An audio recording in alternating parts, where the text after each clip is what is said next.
What's up, everybody? It's Martin, as you know, your faithful host for Soul Focus Radio podcast. And I am talking to you for just a minute before we jump into part 3 of my conversation with Stephany. I've been loving these conversations. I hope you have too. It is such an important conversation, in my opinion, to get out.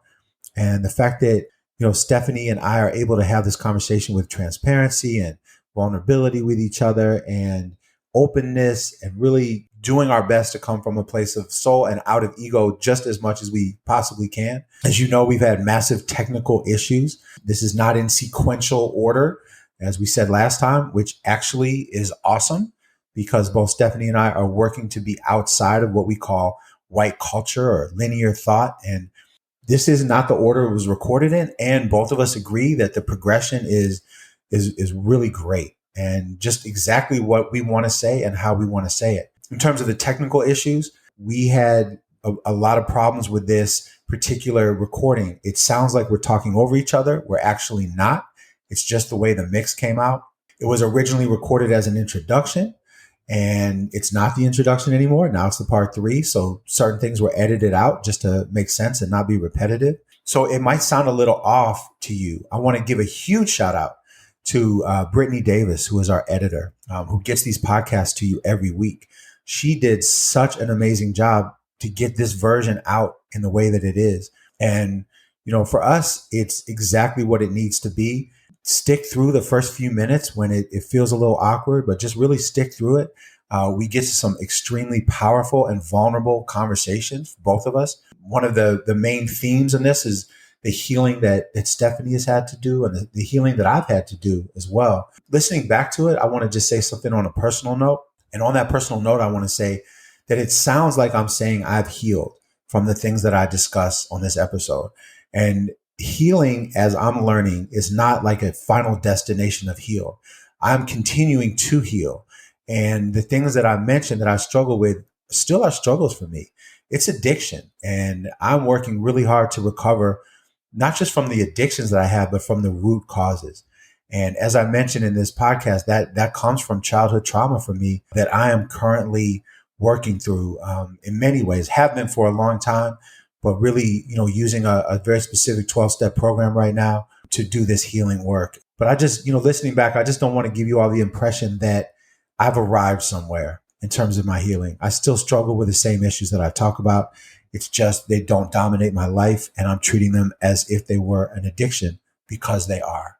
So with that, sit back, enjoy. I believe you will find this content as compelling as both Stephany and I do. And we are so excited to get it out to the world. And as always, we're so excited that you're listening. We love you. Can't wait to hear it. Sit back, enjoy.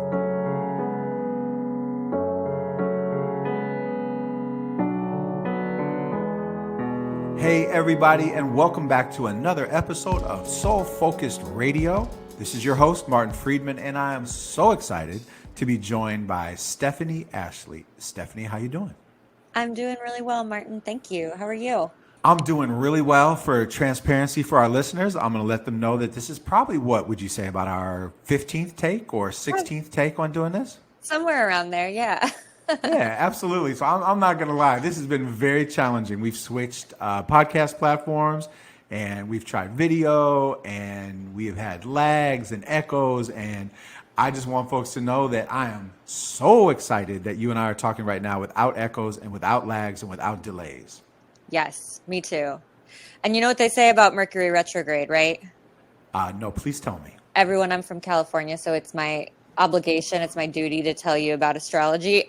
Mercury is retrograde right now, which means, that technology and communication are challenging, but it's also an opportunity to go back and review things and revisit things, and that that be is really an amazing educational experience. experience. I appreciate you giving me that perspective. And actually, I'm gonna rate myself pretty well on my frustration level because I think it could have gotten a whole lot worse than it did. So I'm kind of happy with myself in that way. And I appreciate you because you've stayed very calm and very optimistic through all of this. And I love how you just framed it, the opportunity to go back and do things again and get things right, which is a beautiful, beautiful way to start to have this conversation. Yes. So not only am I really excited for this conversation because we are actually finally Awesome. recording it correctly, but I'm also really excited for this conversation. You and I have just gotten to know each other over the last, I don't know, I'd say like 5 or 6 months.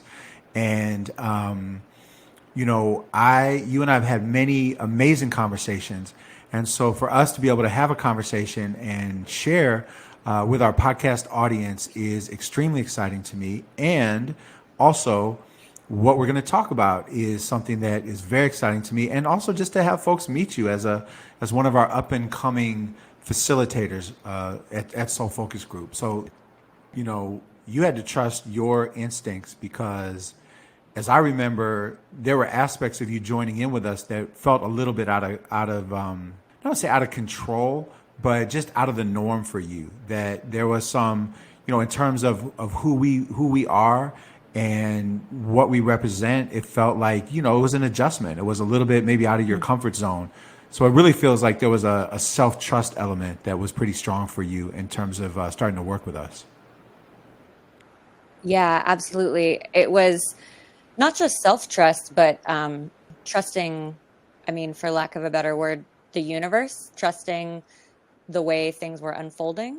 You know, I mean, just to put it all out there, yeah, I think what you're referring to is, when I first started working with you all, I was like, I haven't really done, worked with political groups that were kind of led by straight men. I shared with you, I was used to kind of in my LGBT world, following the leadership of femmes, of trans women, kind of centering women and femmes experiences. And so it was different for me to join this group and, really be sort of being mentored by straight cis men. And I also very much saw it as the universe being like, this is the work you're supposed to be doing, because all of the content, all of the heart, everything that you all were saying, I was Yeah, like, it's true, 100%.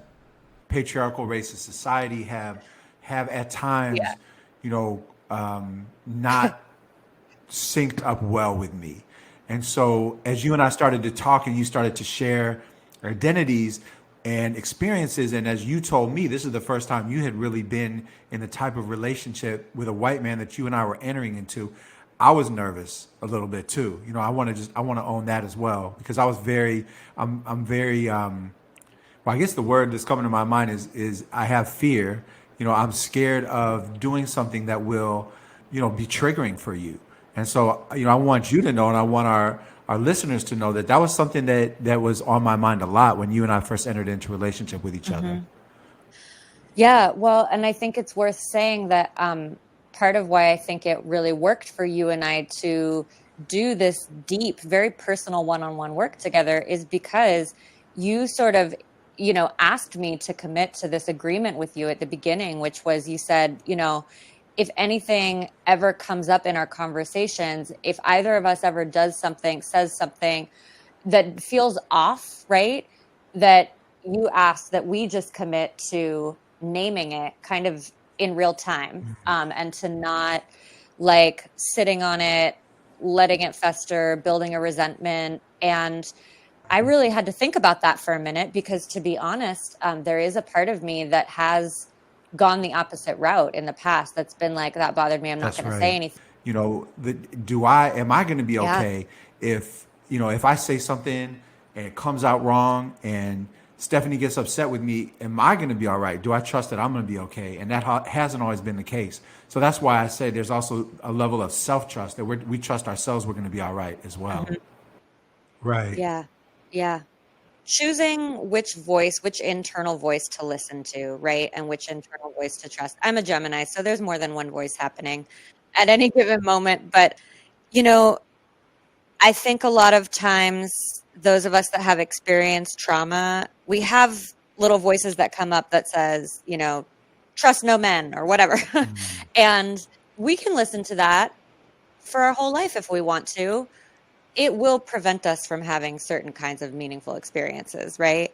So I have multiple voices, but I have voices that are like a giant's voice. You know what I mean? Like I have insane voice or voices in my head that, I can get so up in my head and overanalyze every given situation. So the fact that you and I have found a natural rhythm to be in relationship with, where most of the time I've been in more of a mentorship relationship, and I've learned tremendous amounts from you, and I'm always work to be outside of just the white cultural norm of mentee and mentor. And I've also, shared a lot of information with you around Soul Focus Group and the history that you didn't have. So for us to Yeah. be able to be in that relationship and have those Yeah. dynamics and not fall into those negative triggered trauma loops has been a wonderful experience for me. You talked earlier about a return to human solidarity. We talk about it most often in the context of race, but it's across all of the Yeah, dividers, definitely. the Me as well. identity dividers. So that's, I think, modeling how white folks have human solidarity work to do with each other is very powerful. Yeah, well, and they're Right. all interconnected, obviously. But, for me, like, I mean, now I'll out myself in another way. The trauma that I was bringing, a lot of it had to do with experiences that I had when I was a sex worker. I was a stripper and did other kinds of sex work for about a decade. And I ended up through, you know, partly through experiences I had there, I ended up just kind of defaulting to relating to men, straight cis men, as though they were customers, tricks, And that is a very reductive way to look at a human being. That does not reflect or give much space for a person's full humanity to exist when you are just like What does immediately that healing process look sort like of for you? presuming that upon somebody, right? And I realized for myself as a white woman, I had to heal that in order to be able to do like real anti-racism work. Because like if I'm like already, sort of reducing the humanity of about 50% of the population on the planet, I'm not going to be able to meaningfully do good, anti-racism work. And so they are really connected to me. And, you and I have shared, well, I do some 12-step work, and I did a fourth step on men where I actually looked at all of my resentments, right, against men who are obviously not a monolithic group. And then I looked at my part in that, and I looked at how I was contributing Right. to these dynamics, which is not to say in any way, shape, or form that I was to blame or I was at fault for the harm that was done to me. But it is to say that there were ways in which I was continuing to show up and perpetuate a dynamic. And that relates to my work, around my whiteness. And so I had to look at this piece around victimhood, right? And I had to really look closely at that and see what was behind it and kind of take it apart and then, rebuild my understanding of my trauma from a different place. Absolutely. I mean, that's everything you're saying is incredibly powerful, right? And I think that it's makes perfect sense, why Dustin asked you to join up with us, because it's in 100% alignment with what we talk about at Soul Focus Group. And I'm really reflecting, we talked a little earlier about the sort of mentor-mentee relationship, and in many ways, and I'm saying this very seriously and legitimately, I'm really learning from you right now, because I'm clear for myself that, even given that I'm a straight white, cisgendered man, middle class, I guess the only identity that people would connect with oppression at all would be, being Jewish, Ashkenazi Jewish, and that's a whole other conversation. But having gone through childhood trauma, I know I still default to victim identity too.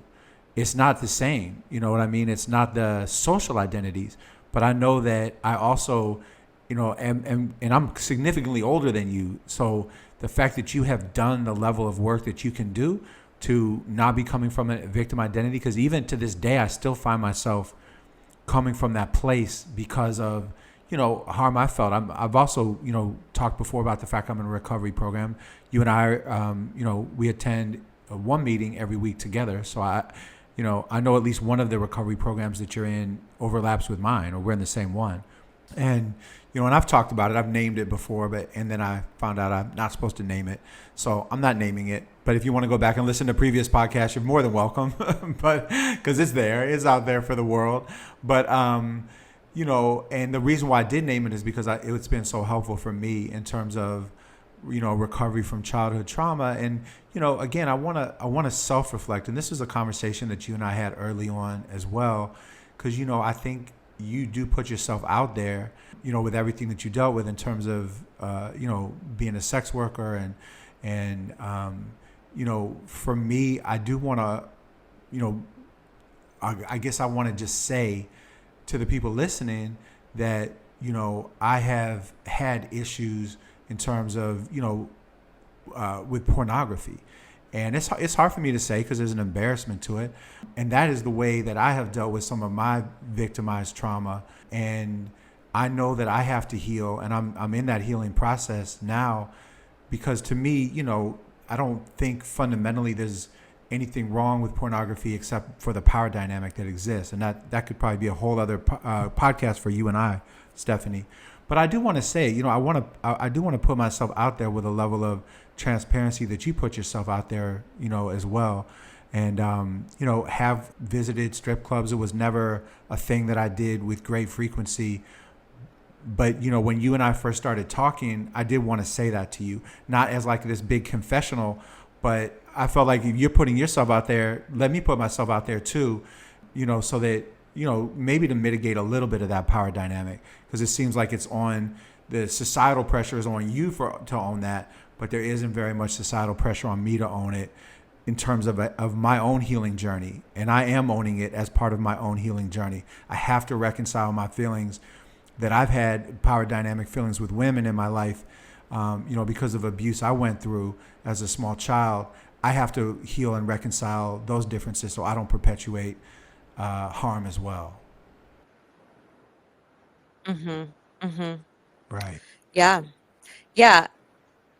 I'm debating whether to go further down that path. Go wherever you feel. Go down whatever path you feel right now.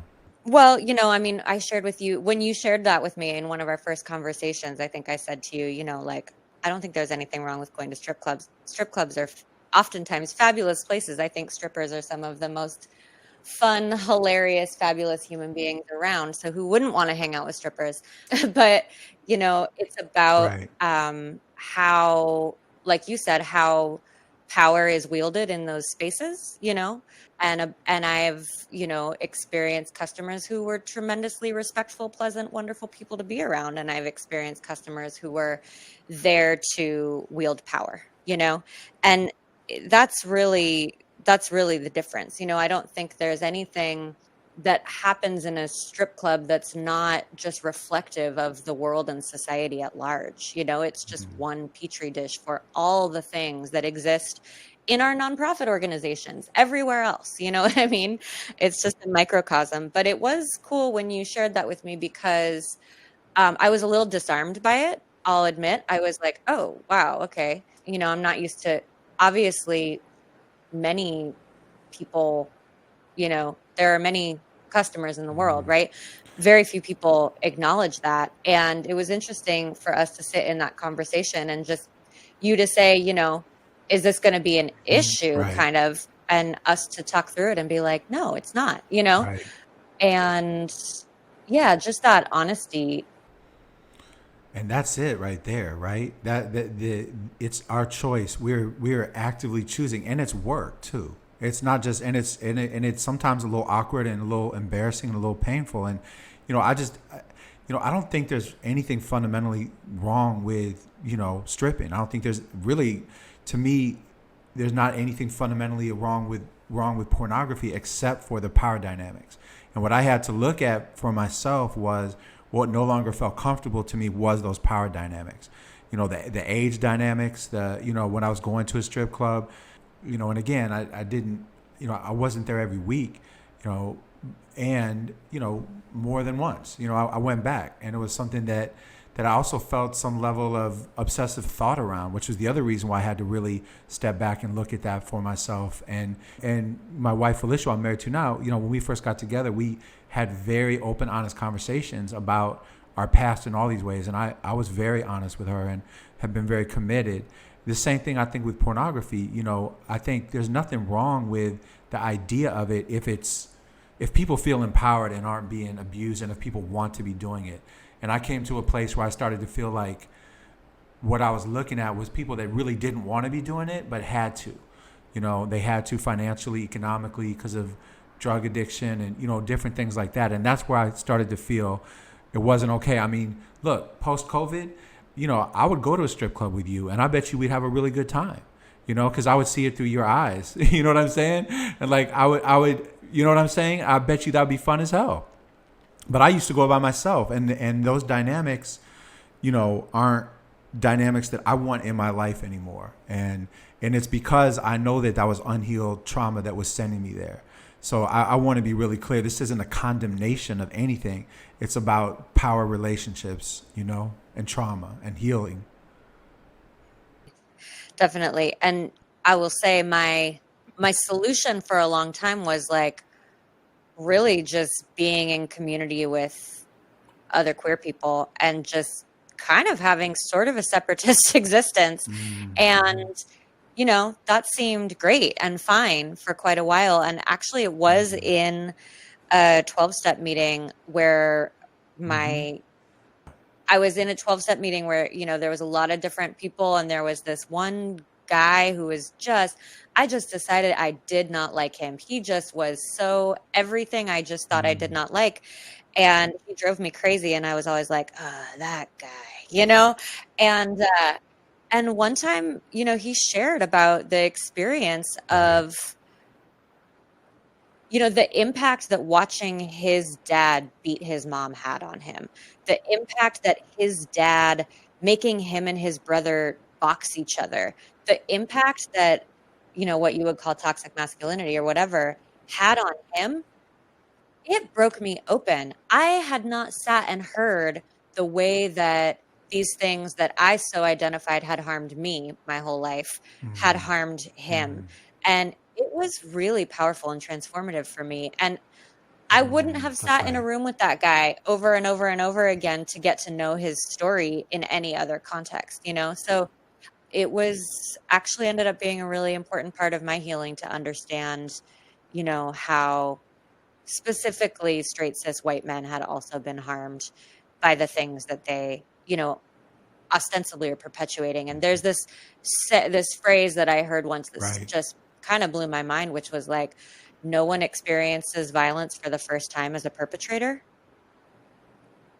And I really thought about that, and I was like, that's probably true, Oof.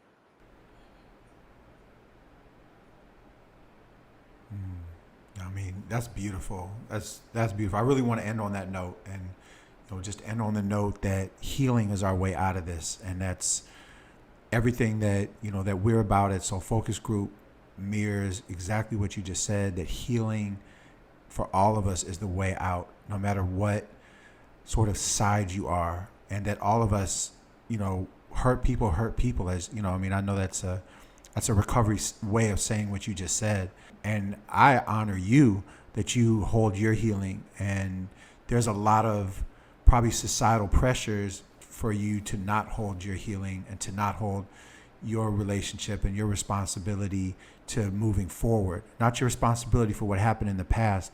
What I hear you saying is you have a tremendous responsibility to moving forward. And for you to hold that, I honor that. I think it's special. I think it's unique. And I hope that, people are really listening to you. Part of the reason why I asked you questions about what your healing journey has been, because I know there's people listening to this podcast that need to heal from the same things you've healed from. I know it. Yeah. So Stephany, I just want to thank you so much, and we're gonna continue our conversation on the next podcast. But I just want to thank you so much. I want to thank everybody for listening.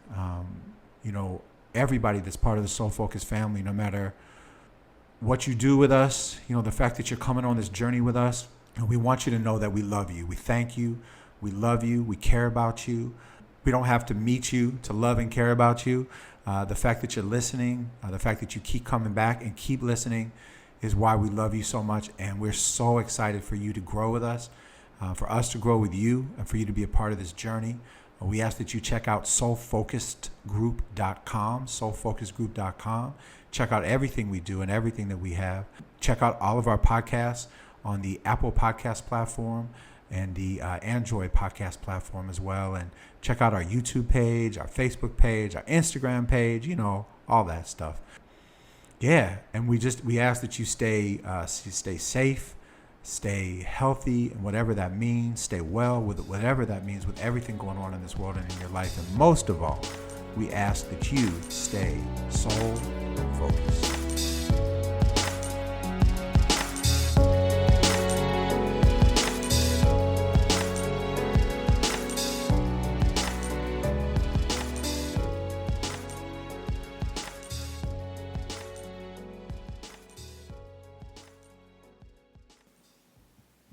If you wish to support and represent the Soul Focus Group, check out our apparel store at our website, www.soulfocusedgroup.com/shop.